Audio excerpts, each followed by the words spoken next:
नमस्कार, आप सभी का बहुत बहुत स्वागत है। आप देख रहे हैं वॉर ऑफ स्टेट। मैं हूं परवीन शेख। महाराष्ट्र में फडणवीस सरकार बनते ही महायुति का अगला टारगेट बीएमसी चुनाव है, जिसे लेकर महायुति ने अपनी तैयारियों को धार देनी शुरू कर दी है। महायुति सरकार का मंत्रिमंडल विस्तार 14 दिसंबर को हो जाएगा। जो फार्मूला मंत्रिमंडल का बना है उसके लिए शिंदे और अजीत पवार ने हामी भर दी है। इधर अघाड़ी में मारधाड़ मची है, नेता पार्टी छोड़ने के लिए तैयार बैठे हैं। इसी कड़ी में कांग्रेस के प्रदेश अध्यक्ष नाना पटोले ने इस्तीफे की पेशकश कर दी है। पटोले ने खड़गे को एक खत ईमेल किया है, जिसमें उन्होंने कहा है कि वो महाराष्ट्र प्रदेश कांग्रेस कमेटी के प्रमुख के पद को छोड़ना चाहते हैं। वहीं शरद पवार की पार्टी के भी नेता बीजेपी के संपर्क में हैं। दिल्ली पर भी चुनावी रंग चढ़ने लगा है। अपनी सत्ता बचाने के लिए केजरीवाल एक के बाद एक चुनावी रेवड़ियां बांट रहे हैं। वहीं कांग्रेस ने भी 21 उम्मीदवारों के नामों को फाइनल कर दिया है, जिसमें खास बात यह है कि संदीप दीक्षित को केजरीवाल के खिलाफ नई दिल्ली से उम्मीदवार बनाया है। चुनावी रणनीति बनाने में बीजेपी भी पीछे नहीं है। तो कैसे महाराष्ट्र में कांग्रेस को लग रहे हैं झटके पर झटके? क्यों दिल्ली में केजरीवाल के सामने सत्ता बचाना हुआ मुश्किल? इसी पर चर्चा के लिए स्टूडियो मौजूद हैं कैपिटल टीवी के editor in chief doctor Manish Kumar और एग्जीक्यूटिव एडिटर राजीव कुमार। आप दोनों का बहुत बहुत स्वागत है। धन्यवाद। डॉक्टर साहब, महायुति में सब कुछ सेटल हो गया है। मंत्रिमंडल को लेकर जो बातचीत चल रही थी, कुछ नेगोशिएशन था, लेकिन वहां पर भी अब सॉर्ट आउट हो गया है। देखिए, सॉर्ट आउट तो होना ही था। भारतीय जनता पार्टी ने बिल्कुल ये बात क्लियर कर दिया कि ये जीत हमारी वजह से है और हम ही तय करेंगे सारी चीज़ें। शुरू में शिंदे साहब ने थोड़ा जो रेजिस्टेंस दिखाने की कोशिश की, लेकिन उनके हाथ में भी कुछ नहीं है और वो इसलिए भी थोड़ा पीछे हट गए क्योंकि अभी उद्धव ठाकरे और शिंदे की फाइनल बैटल होना बाकी है और वो फाइनल बैटल जो है वो बीएमसी का चुनाव है।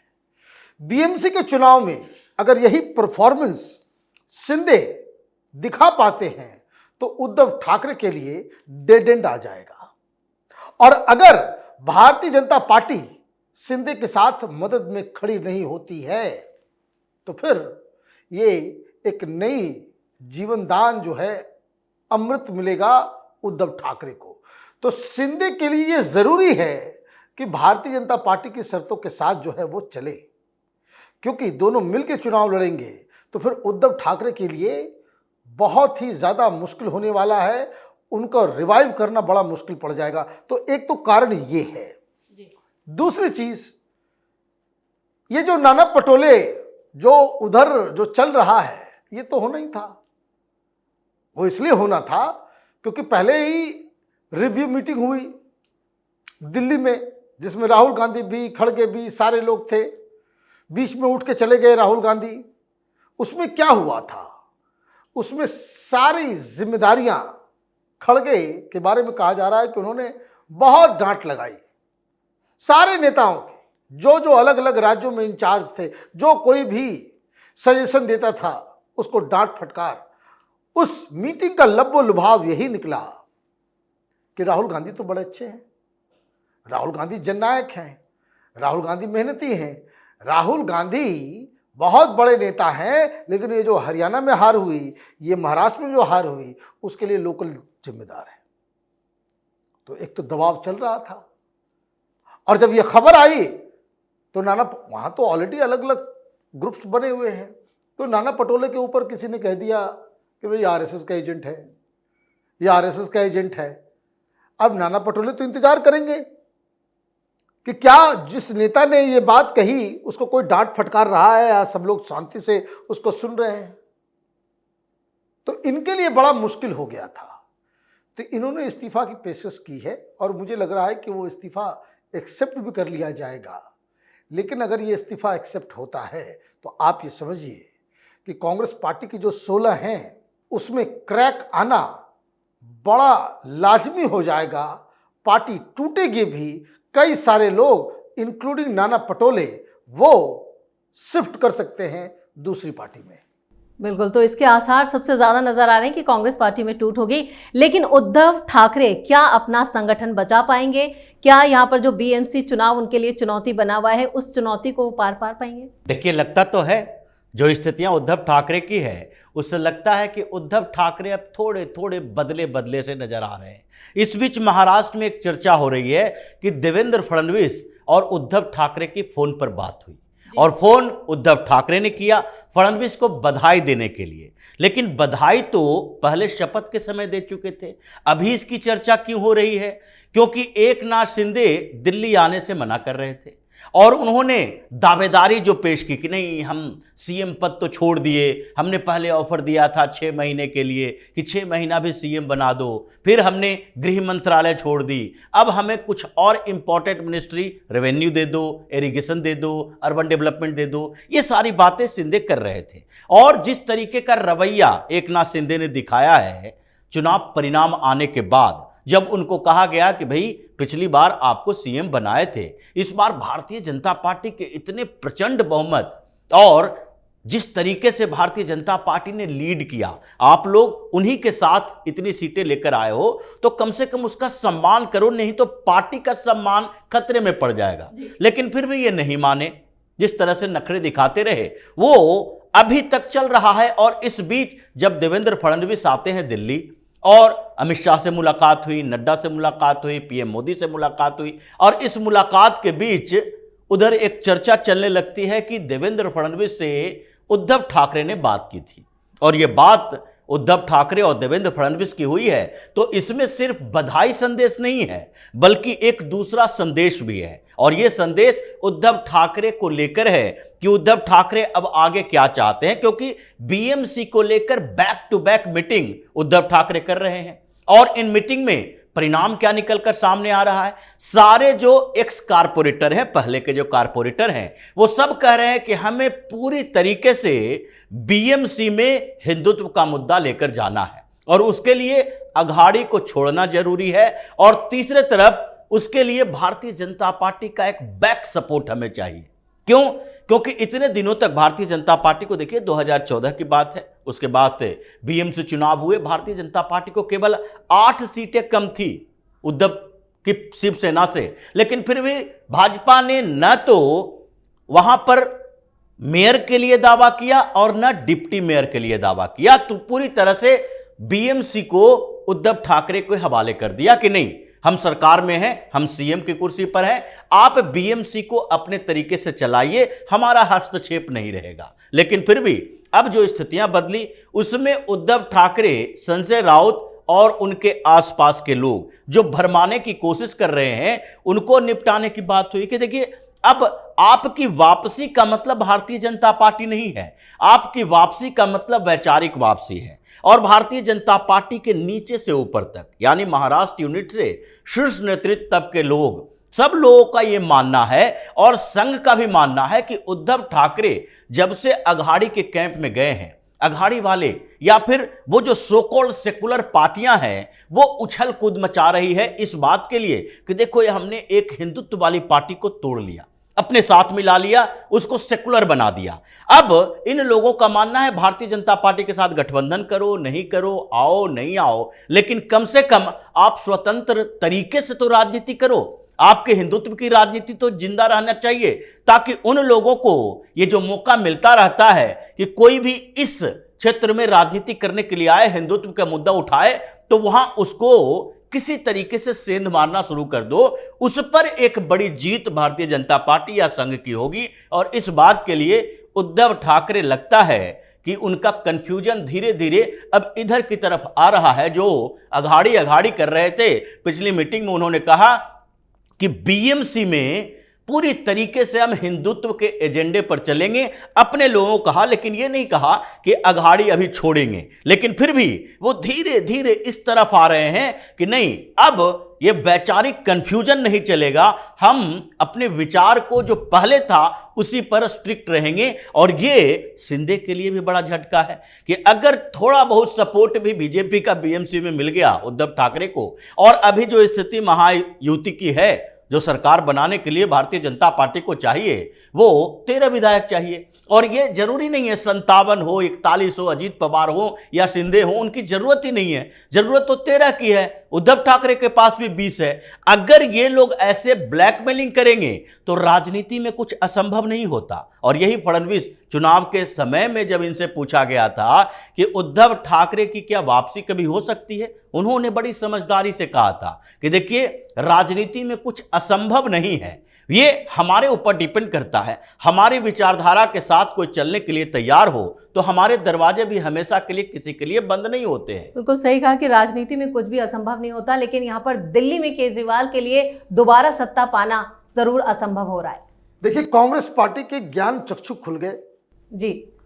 उन्होंने प्लान बनाया, और ये प्लान इसलिए बना क्योंकि शायद ऐसा लग रहा है कि ममता बनर्जी, अखिलेश यादव, शरद पवार और अरविंद केजरीवाल इंडी गठबंधन के अंदर रहकर राहुल गांधी के नेतृत्व को जो चैलेंज किया, कांग्रेस नाराज हो गई और इसीलिए ऐसा लिस्ट निकाला है कि केजरीवाल दिन भर आज उसके मुंह से एक आवाज तक नहीं निकला कि ये क्या 440 वोल्ट का करंट राहुल गांधी ने केजरीवाल को टच करा दिया। छटपटा रहे हैं। कारण देखिए, केजरीवाल यहां तक पहुंचा शीला दीक्षित को गालियां देकर। जी बिल्कुल। कि हम फाइल है हमारे पास 300 पन्ने का, मुख्यमंत्री बनते ही जेल में डाल देंगे। शीला दीक्षित बेईमान है, घोटालेबाज है, चोर है।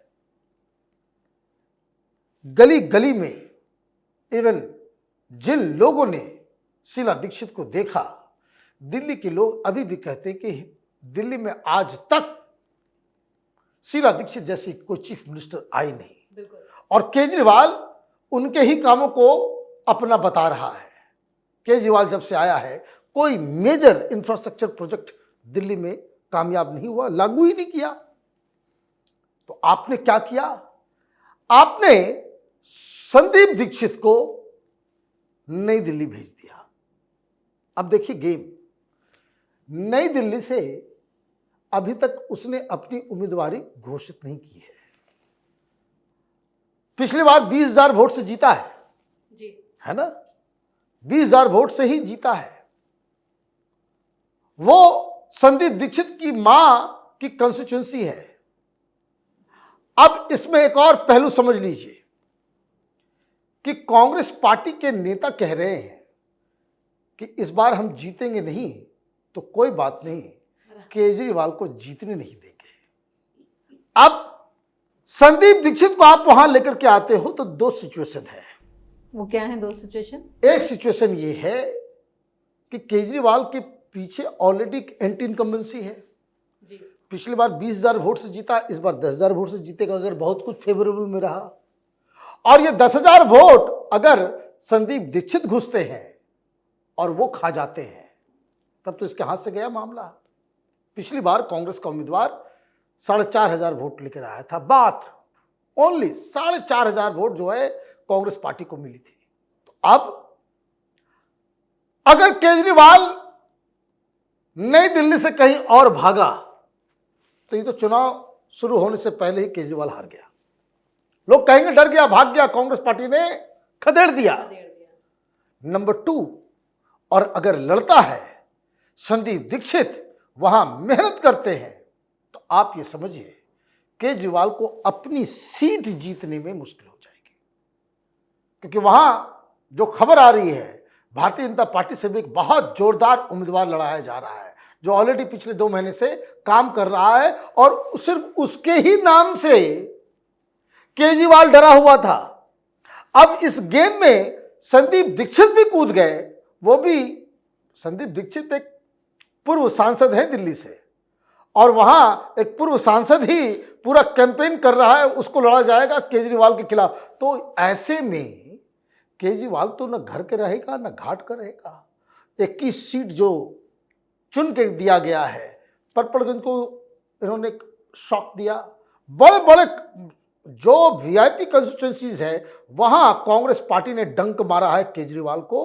अब पता नहीं केजरीवाल से किस चीज की दुश्मनी कांग्रेस पार्टी निकाल रही है। बिल्कुल, एक तरफ प्रवेश वर्मा, दूसरी तरफ संदीप दीक्षित और यहाँ पर केजरीवाल अब टक्कर लेते हैं या नहीं। लेकिन दिल्ली में जो फिलहाल अभी जो सियासी तस्वीर है उसमें जो केजरीवाल महिला सम्मान योजना की बात कर रहे हैं, इसकी जो रकम है वो भी बढ़ा दी गई है, 2100 रुपए कर दिया गया है। क्या ये काम करेगा? देखिए, बढ़ाने की घोषणा की है जी, और घोषणा सरकार बनेगी तो उसके बाद 2100 रुपया देंगे। अभी 1000 रुपया के लिए कैबिनेट से मंजूरी मिली है, कैबिनेट से मिली है और विभागों की तरफ से आ रहा है।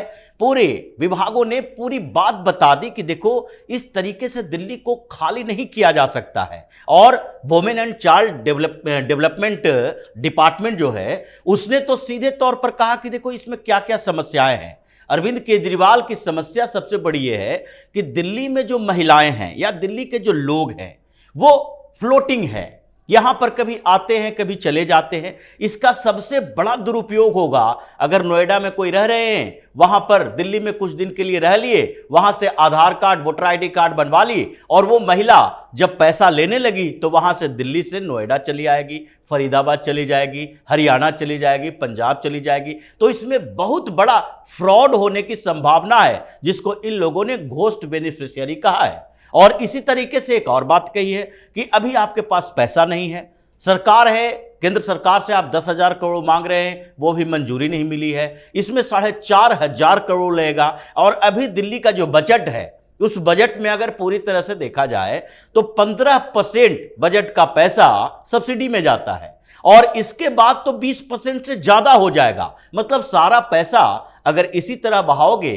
तो फिर काम करने के लिए पैसा कहां से आएगा? 71,000 करोड़ का अगर आपका बजट है तो उसमें से 20-25 हजार करोड़ इन्हीं चीजों में खर्च कर दो। ये स्थितियां अभी है, इसलिए इसका फायदा कुछ तो मिल सकता है अगर ये पैसे मिलने शुरू हो जाते तो, क्योंकि अब केजरीवाल के वादों पर किसी को भरोसा नहीं है। वादा तो सारी पार्टियां कर रही है, लेकिन ये तो दिखाता है कि केजरीवाल जिस तरीके से अभी जो कंसर्न दिखाता था कि इनडायरेक्ट सब्सिडी दे रहे हैं, बिजली मुफ्त में, पानी मुफ्त में या फिर कुछ और मुफ्त की सुविधाएं देने की बात करता है, लेकिन इस बार जो कैश देने की बात किया है, इसका मतलब है कि केजरीवाल को पता है कि उन सुविधाओं का असर खत्म हो चुका है। अब नई सुविधा देनी पड़ेगी, डायरेक्ट राहुल गांधी की तरह खटाखट पैसा देना पड़ेगा और ये पैसा देना पड़ेगा वो तो बाद में घोषणा होगी। आप घोषणा करने से आप उसके अकाउंट में पैसे नहीं दे रहे हो। और बिजली बिल सबका जो बढ़ रहा है, भारतीय जनता पार्टी हर जगह से बिजली बिल उसी तरह से इकट्ठा कर रही है जैसे अरविंद केजरीवाल पंजाब में किया करता था, अरविंद केजरीवाल दिल्ली में किया करता था, पोल पर चढ़ जाता था, कनेक्शन कटे हुए कनेक्शन को फिर से जोड़ देता था। ये जो पैतरे चल रहा था वो पैतरे अब फेल हो रहे हैं। तो इसका मतलब है आम आदमी पार्टी बड़ी मुसीबत में है। एक तरफ कांग्रेस के उम्मीदवारी और दूसरी तरफ अरविंद केजरीवाल के बारे में जैसा डॉक्टर साहब ने कहा, नई दिल्ली से पूरी तरह से घिरे हुए हैं। और जो संदीप दीक्षित वहां पर जा रहे हैं, अरविंद केजरीवाल 2013 से 2020 तक की बात करते हैं, 20 में 20,000 वोट से अगर जीता है तो 2013-15 वो 31,000 35,000 वोट से जीता, यानी कि आधार घट रहे हैं। और लोकसभा चुनाव के समय में नई दिल्ली कंस्टिट्यूएंसी से केवल 4,000 वोट से आगे रही थी आम आदमी पार्टी। और इस बीच संदीप दीक्षित जाएंगे, नई दिल्ली से पूर्व सांसद अजय माकन आएंगे। अजय माकन को दिल्ली में गुस्से में इसलिए देखा जाता था क्योंकि राहुल गांधी दिल्ली के यूनिट की बात नहीं सुनते थे, लेकिन अब सुन रहे हैं। अजय माकन भी सुपर एक्टिव होंगे दिल्ली में, उनका अच्छा खासा बेस है और कर्मचारियों के बीच तो वो अच्छे खासे लोकप्रिय रहे। तो नई दिल्ली के क्षेत्र में जो अरविंद केजरीवाल कालीबाड़ी का एरिया देखता था, दलित एरिया देखता था, उन सारे एरिया में अब कांग्रेस की बैटिंग होगी और अरविंद केजरीवाल खुद हारता दिख रहा है। तो ऐसी स्थिति केजरीवाल की कांग्रेस ने कर दी है कि अगर हम जीते या न जीते लेकिन तुम्हें हरा जरूर देंगे। चलिए, इस तमाम जानकारी के लिए और सटीक विश्लेषण के लिए आपका बहुत बहुत धन्यवाद। धन्यवाद। महाराष्ट्र विधानसभा चुनाव के बाद बीएमसी चुनाव का बिगुल अब कभी भी बज सकता है और इन चुनावों में सबसे ज्यादा चुनौतियां अघाड़ी के सामने ही हैं। वहीं दिल्ली की सत्ता बचाना केजरीवाल के लिए भी दूर की कौड़ी नजर आ रहा है। यानी दिल्ली चुनावों की आहट से सियासी गर्मी बढ़ चुकी है। ऐसे में नेताओं के सियासी दांव अब क्या रंग लाते हैं, ये नतीजे तय करेंगे। इस खास शो में इतना ही। वीडियो कैसा लगा कमेंट करके अपनी राय जरूर दें। वीडियो को लाइक करें, शेयर करें और कैपिटल टीवी को सब्सक्राइब जरूर करें। धन्यवाद।